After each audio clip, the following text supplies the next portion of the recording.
What are you supposed to do in a code blue as a surgical technologist? The patient starts going into cardiac arrest during a case. What's the role as a surgical technologist during a code blue? A. Lead the resuscitation. B. Administer medications. C.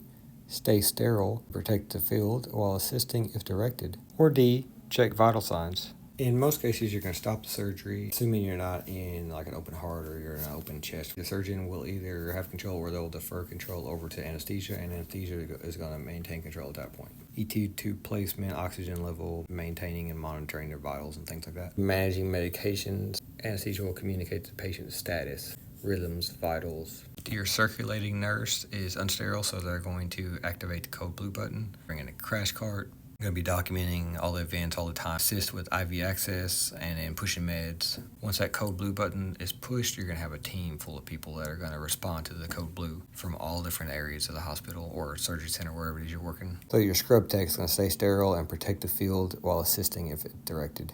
All those people start coming in, you're going to maintain sterility to your field because you're going to have a lot of people coming in there.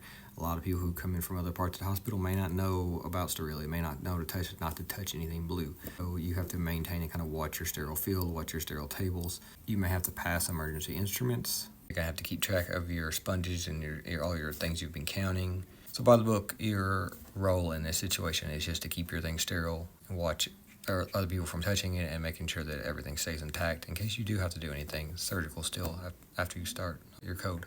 Depending on where you're at, you may be done with the case. You may just take the drapes off and start chest compressions. It's important that everyone knows their role. So you know as a surgical tech, if you are one, that your role is to keep things sterile, maybe assisting in the compressions. Someone's going to have to document it. Someone's got to push meds. So you assign your roles and then you know what it is you're supposed to be doing.